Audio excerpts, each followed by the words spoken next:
안녕하세요, 수험생 여러분. 네, 저는 해커스 공무원에서 국어를 가르치고 있는 양효주 선생님 인사드립니다. 자, 지금 이 강의를 보고 계시는 분들은요, 이 수험생 생활을 처음 시작하는 입문자들이실 텐데요.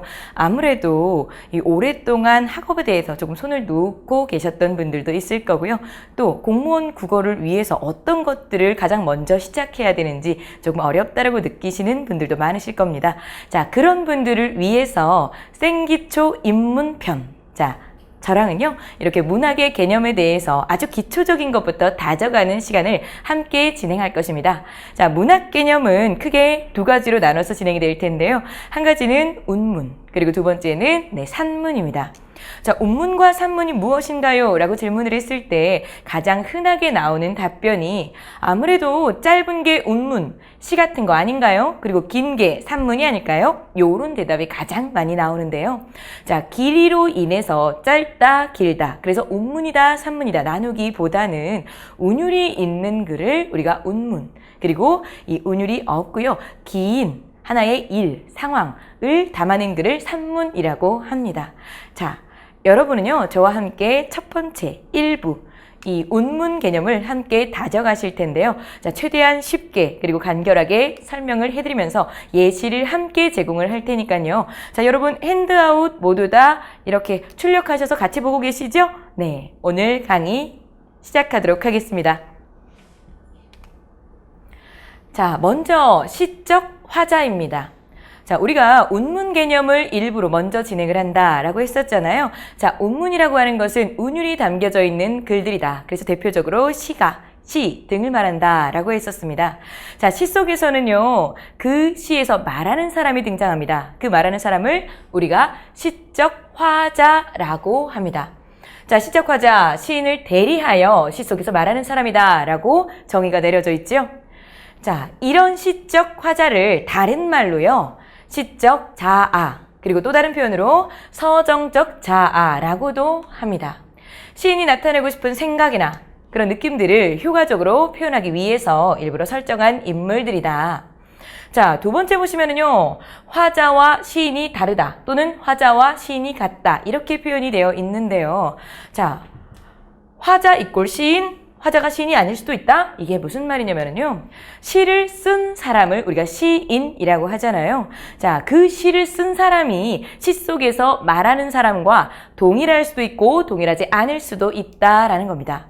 자, 만약에 예를 들어서 나는 시를 통해서 어떤 순수성을 노래하고 싶은데 지금 이 외면적으로 보이는 나의 이 모습을 그대로 화자로 설정하면 순수성이라고 하는 그 주제와 특성이 잘 드러나지 않을 것 같다라는 말이에요. 그러면 나의 이 있는 그대로의 모습보다는 순수성을 조금 더 잘 전달할 수 있는 어린 아이를 화자로 설정하거나, 혹은요, 희생적이고 조금은 참고 감내하는 이런 이 가녀린 여성의 모습을 드러내고 싶은데 나는 남자예요. 그러면 시인의 모습인 나와 다르게 여성을 화자로 설정해 줄 수가 있다라는 거죠. 자, 반면에 이러한 주제를 드러내는 데 있어서 시적 화자를 인위적으로 세울 필요가 없다, 시인 그대로의 모습을 담아내도 상관이 없겠다 한다면 시인과 화자가 동일할 수도 있다라는 겁니다. 자, 그렇기 때문에 주제를 효과적으로 전달하기 위해서 자, 화자가 시인과 동일할 수도 있고, 혹은 그 주제를 위해서 시인이 다른 화자를 인위적으로 설정해서 세워놨을 수도 있다. 그래서 시인과 화자가 다를 수도 있다라는 말이죠. 자, 세 번째, 화자는 시 속에 드러나기도 하고 직접적으로 드러나지 않기도 한다. 자, 말하는 사람이 드러난다, 드러나지 않는다? 이게 무슨 말인가요? 우리 실제 예문, 자, 실제 작품을 통해서 화자가 드러난다라고 하는 게 어떤 건지 한번 보도록 할게요. 기형도의 엄마 걱정이라고 하는 시입니다. 열무 30단을 이고 시장에 간 우리 엄마 안 오시네. 해는 시든지 오래. 나는 찬밥처럼 방에 담겨 아무리 천천히 숙제를 해도 엄마가 안 오신대요. 자, 잠깐. 여기서 잠깐 멈추면은요, 지금 쭉 읽어가던 가운데 나라는 표현이 등장했던 거 보이십니까? 네. 자, 여기에서는요, 화자가 자기 자신을 나라고 표현하면서 시의 표면에 드러나 있는 것이 보일 겁니다. 자, 그렇기 때문에 이 시의 경우에는요, 화자가 시의 표면에, 시 겉으로 드러나는 시이다라고 볼 수가 있는 거죠. 자, 이왕 본 김에요, 시 전체적으로 어떤 화자가 등장하고 있는지 한번 끝까지 보도록 할게요. 자, 엄마는요, 열무 30단을 이고 시장에 갔어요. 그러면 우리 엄마는요, 그 열무 30단 뭐 하려고 갔을까요? 당연히 팔려고 갔겠죠. 엄마는 생계를 위해서 시장에 가서 이런 열무를 파는 사람입니다.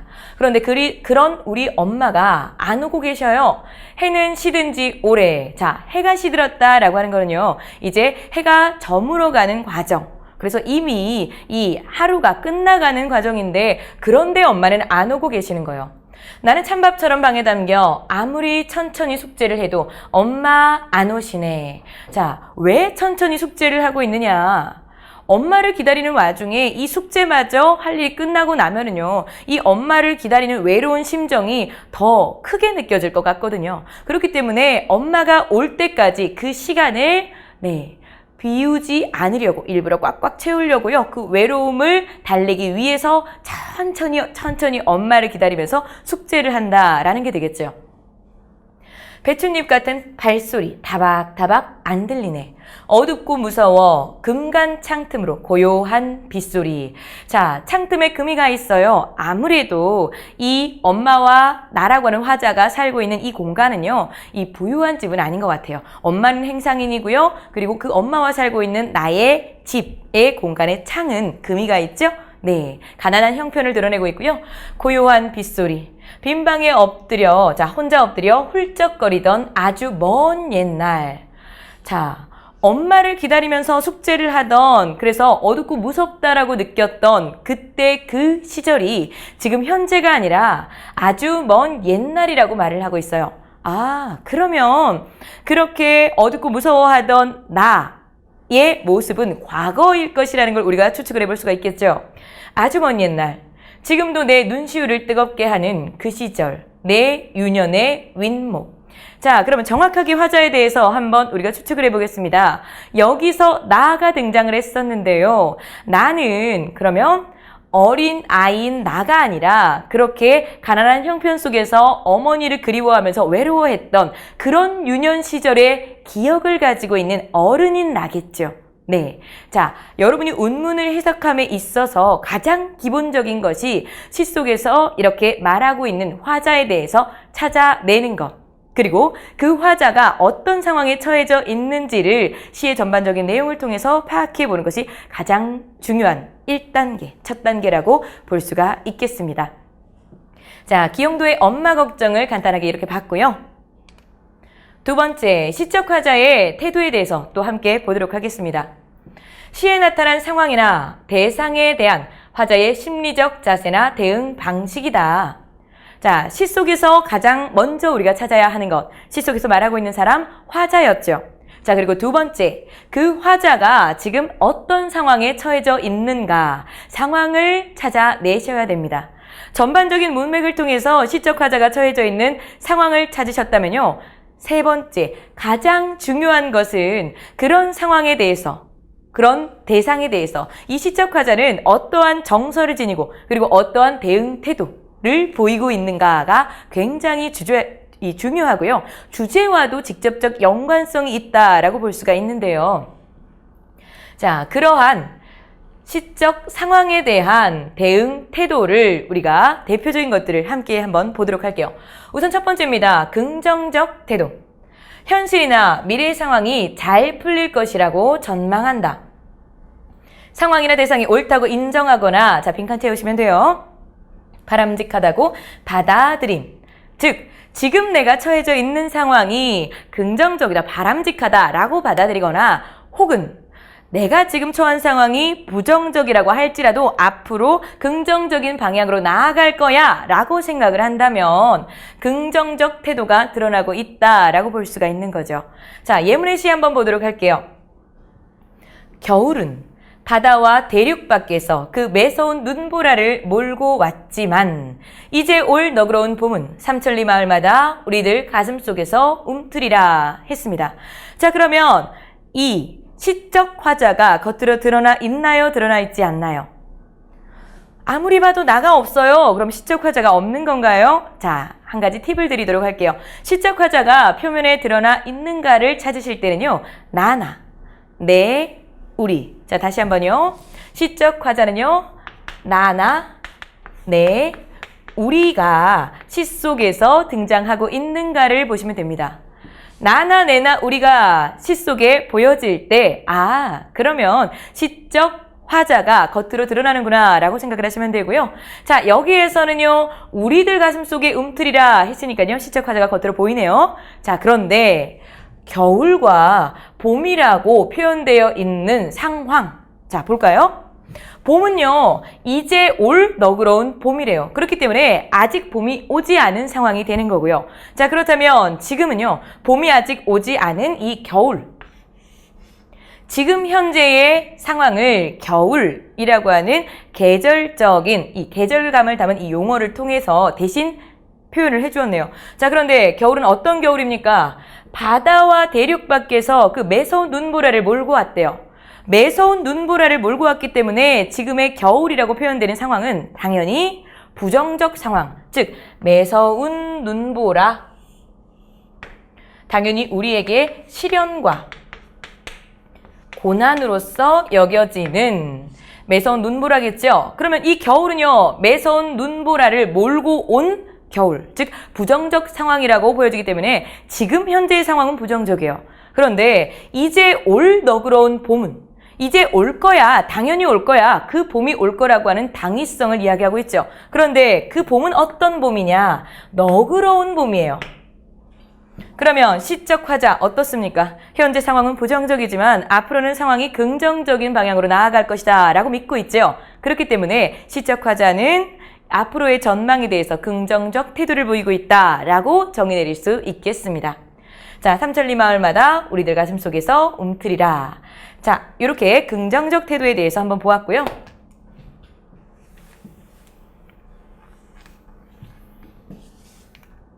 두 번째, 부정적 그리고 비관적 태도입니다.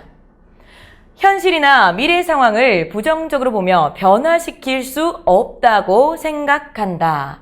자, 방금 전에 앞에서 보았던 긍정적 태도, 지금 현재 우리가 처한 상황이 부정적이라고 할지라도 앞으로 좋은 방향으로 나아갈 거야 라고 믿는다면 이 시적 화자는요, 긍정적 태도를 지니고 있다라고 볼 수가 있었죠. 자, 그런데 지금 현재의 현실 상황이 부정적이고 그리고 그것이 더 이상 좋은 방향으로 나아질 기미가 보이지 않는다면, 그렇다면 우리는요, 부정적인 태도를 보이고 있구나, 비관적인 태도를 보이고 있구나 라고 생각해 볼 수가 있겠습니다. 부정적인 상황에 슬퍼하거나 혹은 절망하거나 혹은 체념하는 모습을 보인다. 자, 체념을 한다라고 하는 거는요, 더 이상 이 나쁜 상황을 긍정적 방향으로 내가 어찌할 수 없을 거야 라고 생각하고 포기하고 마음을 접는 걸 말하는 것이겠죠. 자, 이러한 태도를 보일 때 우리가 부정적, 비관적 태도라고 하는데요. 자, 예시문 한번 보도록 할까요? 김광균의 은수저입니다. 먼 들길을 애기가 간다. 맨발 벗은 애기가 울면서 간다. 불러도 대답이 없다. 그림자마저 아른거린다. 실제로 이 시는요, 김광균이라고 하는 이 시인이 자신의 아이가 죽었을 때 그 아이를 잃은 슬픔을 담아낸 시다라고 볼 수가 있는데요. 그 아이를 잃은 상황을 먼 들길을 애기가 간다라고 표현을 해줬어요.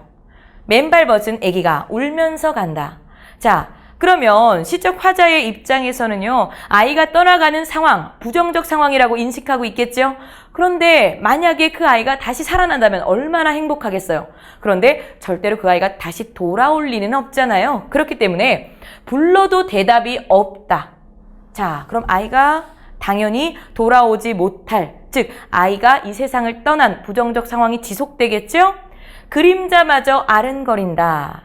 자, 애기도 사라지고요. 그 애기의 흔적이라고 볼 수 있는 그 그림자마저 이제 아른거릴 정도로 남아있지 않는 상황. 그러면 이 시적 화자는 아이를 잃은 상황, 부정적 상황이라고 보고 그것이 더 이상 나아질 기미가 보이지 않는다. 그래서 전체적인 상황에 대해서 절망하고 있고 그리고 슬퍼하고 있다라고 볼 수가 있겠죠. 그래서 시적 화자의 태도는요, 부정적 태도를 보이고 있다라고 볼 수가 있겠습니다. 세 번째입니다. 자연 친화적 태도. 자연과 하나 되어 그것에 의지하거나 그것과 완전히 하나가 되거나 어우러지는 모습을 보인다. 자, 자연과 하나가 되어서 자연에 의지를 한대요. 그리고 그것과 완전히 하나가 된다.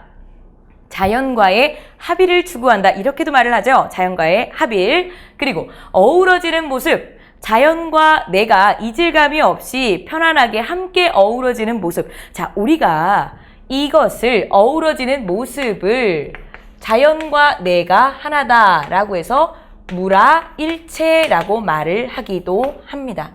무라일체라고 하는 것은요, 물은 외물을 말합니다. 나를 제외한 내 주변을 둘러싼 그 모든 것을 물이라고 볼 수가 있는데요. 화자가 자연 속에 있다면 그 나를 제외한 주변의 모든 것들은 전부 다 외물, 즉 자연이 될 수 있겠죠. 자, 나 아짜고요. 그러면 그런 자연과 내가 하나가 되어서 어우러진다. 무라일체. 자, 그리고 같은 말로요. 물심 일여. 자, 무라일체와 물심일여의 태도가 보인다면 시적 화자는 자연 친화적 태도를 보이는구나 라고 알 수가 있고요. 자연 속의 삶에 대한 지향이나 만족감을 드러낸다. 자, 그런데 두 번째 구조를 우리가 좀 유념해서 보셔야 됩니다. 자연 속의 삶에 대한 지향. 자, 지향이 포인트예요. 자연 속의 삶에 대해서 지향한다라고 하는 것은 내가 지금 현재 자연 속에 있는 것이 아니고요. 나는 속세에 살고 있어요. 그래서 자연에 가서 살고 싶다, 자연을 꿈꾼다, 자연을 바란다, 자연에 가고 싶다 라고 본다면 자연에 대한, 자연 속의 삶에 대한 지향을 보이고 있다 이렇게 볼 수가 있고요. 이미 자연 속에 들어와서 살고 있다 라고 한다면 나는 이러한 자연에 대해서 만족감을 느낀다가 되겠죠. 자, 만족감은요, 내가 이미 자연 속에 들어와서 살고 있을 때, 그때 만족감을 느끼는 것이고, 내가 속세에서 있으면서 자연에 들어가서 살고 싶을 때는 자연에 대한 지향적 태도를 보인다. 이렇게 말할 수가 있습니다. 자, 송순의 시 한번 보도록 할게요. 10년을 경영하야 초려 삼간 지어내니, 자, 삼간, 간은요, 칸을 의미합니다. 초가집, 방이 3칸으로 이루어진 초가집을 지어냈는데요. 나 한 간, 달 한 간, 자, 간은 칸이라고 했었죠? 방 3개짜리인데요. 내가 한 칸, 달한테도 한 칸을 줬고요. 그리고 청풍 한 칸 맡겨두고, 자, 청풍, 바람한테도요, 한 칸을 줬어요. 그러면 나랑, 달이랑, 그리고 청풍이랑 사이좋게 방을 하나씩 차지하면서 어우러지고 있는 모습이 보이네요. 자, 그렇기 때문에 중장을 통해서 우리가 자연 친화적 태도가 보이는구나. 혹은 자연과 이렇게 어우러지고 있으니 무라일체 물심일여의 태도가 보이는구나 라고 볼 수도 있고요. 강산은 드릴 데 없으니 방이 3칸이었죠. 나랑 달이랑 바람이랑 한 칸씩 주고 나니까 이제 강과 산은요, 드릴 데가 없잖아요. 그래서 둘러두고 보리라. 둘러둔다라고 하는 것은 강산을 뒤쪽에, 즉 병풍에다 빗대어서 둘러둔다라고 표현을 해준 것이거든요. 그럼 마찬가지로 역시 강산도 주변에 함께 존재하는, 그래서 어우러지는 존재로서 묘사를 한 게 되는 거죠. 자, 그렇기 때문에 이 전반적 내용에서 이 시적 화자는 자연과 함께 어우러지면서 살아가는 삶의 태도, 그래서 자연 친화적 태도를 보인다라고 볼 수가 있겠습니다.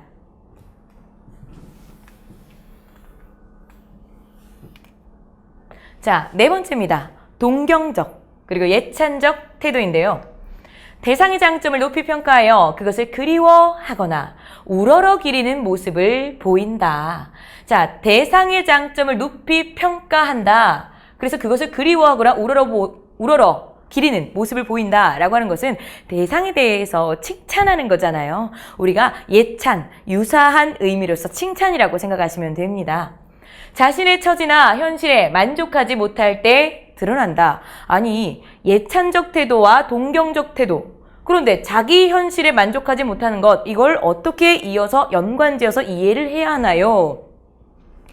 내가 지금 완벽하고 완전한 상태라고 여긴다면요, 다른 대상에 대해서 그 대상이 가진 점을 부러워하거나 칭찬하거나 하지 않겠죠.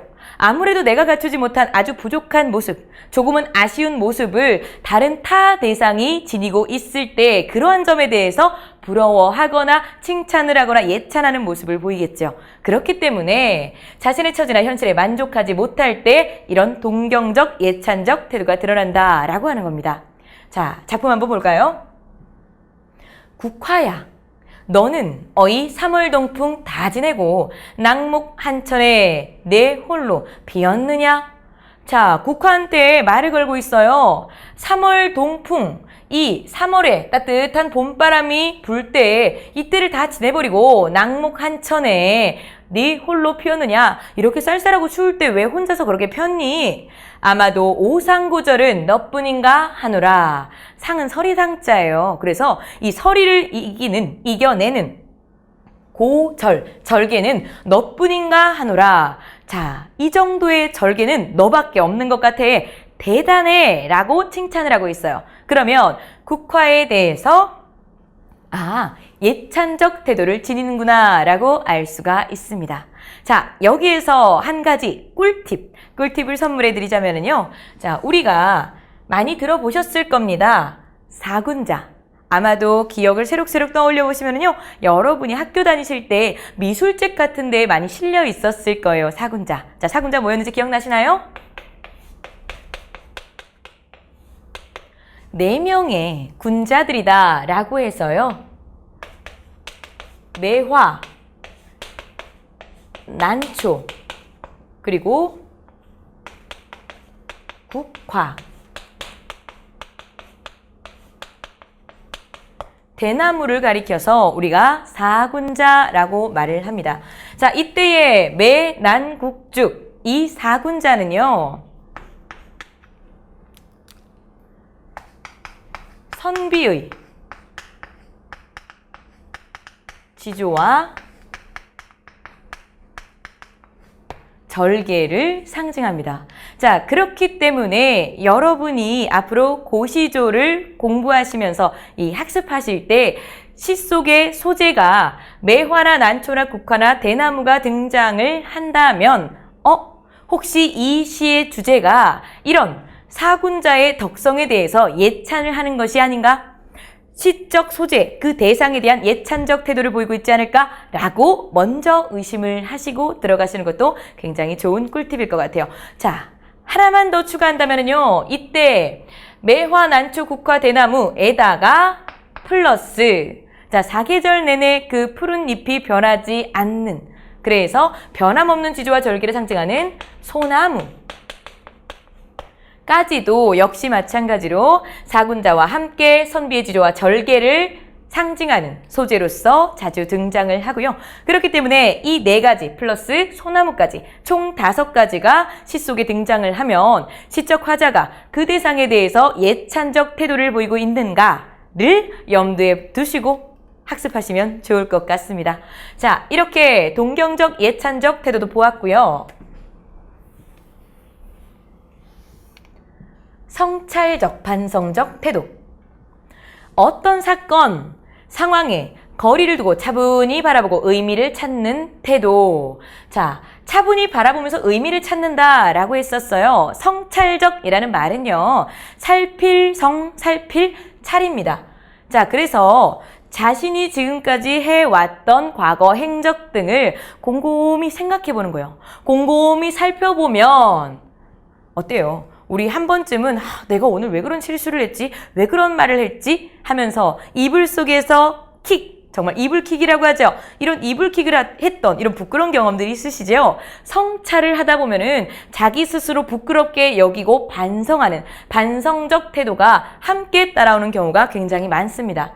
자, 그래서 자신의 잘못을 되돌아보면서 뉘우치는 태도, 이러한 것들을 성찰적 그리고 반성적 태도라고 합니다.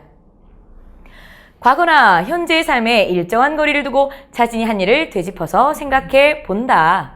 자, 대표적인 작품 한번 볼까요? 안도연의 연탄 한 장입니다. 생각하면 삶이란 나를 산산이 으깨는 일.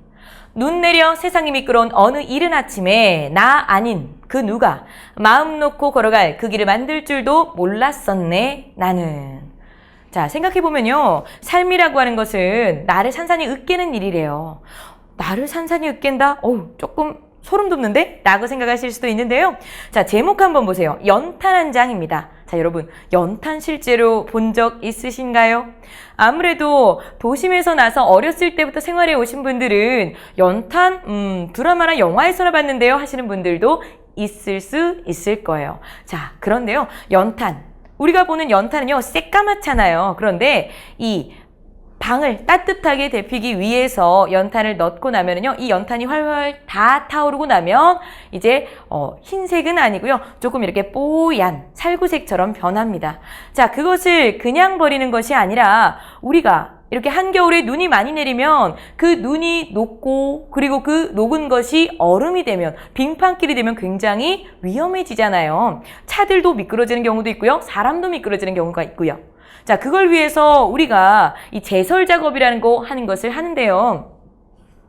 일부러 이런 그런 염화나트륨을 뿌릴 필요가 없이, 자, 옛날에는요, 그렇게 이미 다 타버린 연탄재를 갖다가 길바닥에 이렇게 부직갱이로 깨서 뿌려놓습니다. 그러면 똑같이 그렇게 눈을 얼지 못하게 만드는, 즉, 눈을 녹여주는 기능을 하거든요. 자, 그러면 이 사람은요, 연탄 한 장을 보면서, 인생이라는 건, 삶이라고 하는 것은 나를 산산이 으깨는 일이구나. 그래서 나 아닌 그 누가 마음 놓고 걸어갈 그 길을 만들 줄도 몰랐었네.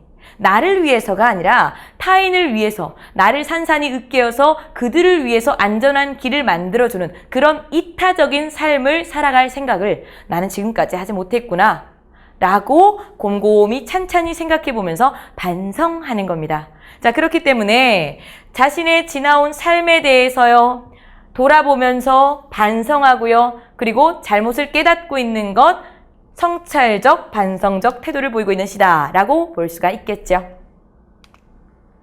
6번째입니다. 비판적, 냉소적 태도. 대상의 잘못을 지적하여 옳고 그름을 가리거나 대상을 부정적으로 보며 비웃는 태도이다. 상황을 부정적으로 느꼈을 때 나타나는 태도이기도 하다. 즉, 특정 대상만을 부정적으로 보는 것이 아니라 지금 이렇게 펼쳐진 상황에 대해서도 부정적으로 여길 때 우리가 비판적 태도 혹은 냉소적 태도라고 말할 수도 있다라는 거죠. 김광섭의 성북동 비둘기 시의 일부를 좀 보도록 할게요. 성북동 산에 번지가 새로 생기면서 본래 살던 성북동 비둘기만이 번지가 없어졌다. 자, 번지라고 하는 말은요, 우리가 다른 말로 바꾸면 이꼴 주소라는 말로 바꿀 수가 있습니다. 자, 그런데 성북동 산에요, 이런 주소가 새로 생겼대요. 그런데 본래 살던 성북동 비둘기만이 번지가 없어졌다. 성북동 비둘기의 주소 이꼴 여기서는요, 그 주소를 또 삶의 터전이라고 볼 수가 있겠죠.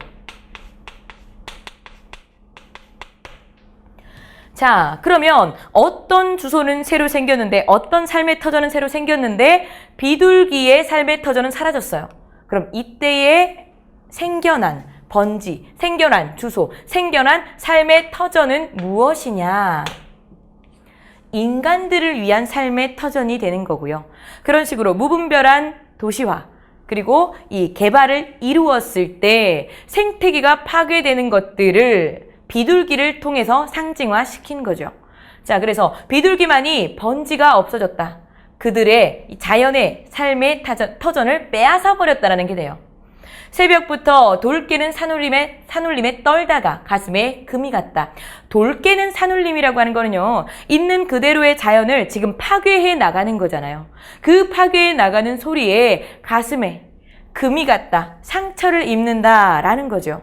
자, 이 김광섭의 성북동 비둘기는요, 우리나라가 굉장히 빠른 속도로 도시화 산업화가 이루어졌잖아요.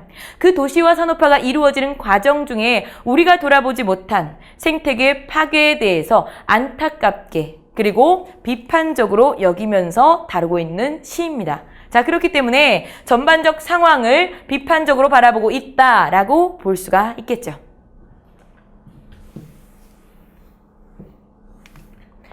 자, 7번째, 의지적 태도.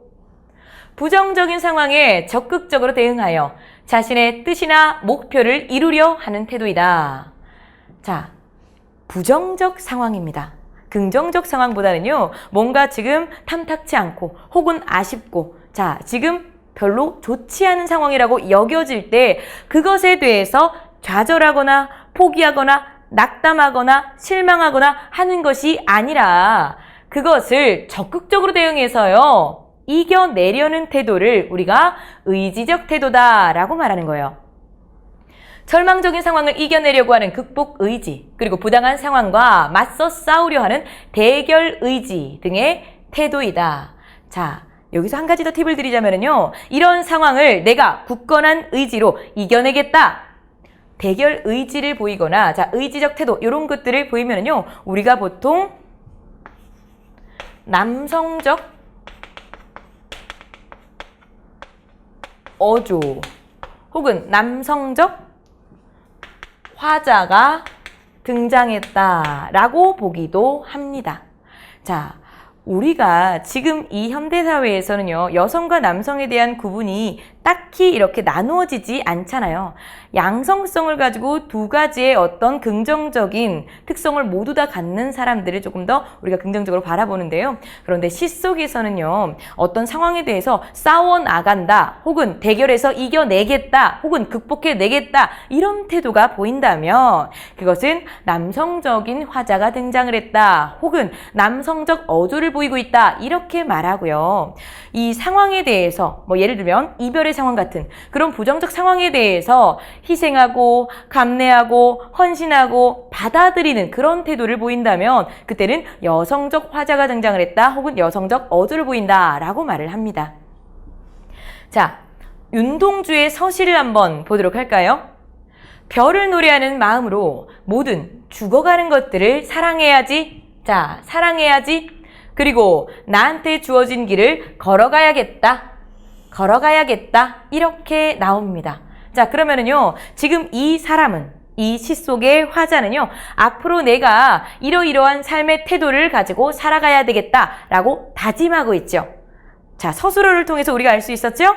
사랑해야지, 걸어가야겠다. 자, 그러면 이것들은 당연히 뭐겠습니까? 이 현실을 이겨내면서 열심히 살아가겠다라고 하는 의지적 태도가 보여지고 있구나라고 우리가 판단할 수 있다는 거죠. 네.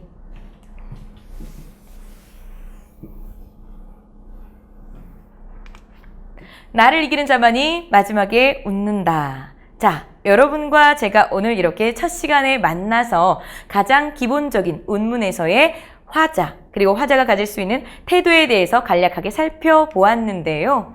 자, 나를 이기는 자만이 마지막에 웃는다. 아유, 강의를 언제까지 들어야 하는 거지? 나는 아직도 어려운데 내가 가능성이 있을까? 수만 가지 생각들이 나를 괴롭히고요. 그리고 초심이 흔들리는 경우도 굉장히 많을 거고요. 분명 중도에 포기하고 싶은 때도 있을 겁니다. 하지만 그런 마음이 드는 나 자신을 이겨내고 여러분이 근성을 발휘하신다면 네, 마지막에는 분명 웃을 수 있는 결과를 얻어낼 수 있을 겁니다. 자, 1강 끝났고요. 두 번째 시간에는 운문에서 또 중요한 우리 운율에 대해서 학습해 보도록 하겠습니다. 자, 고생 많으셨어요.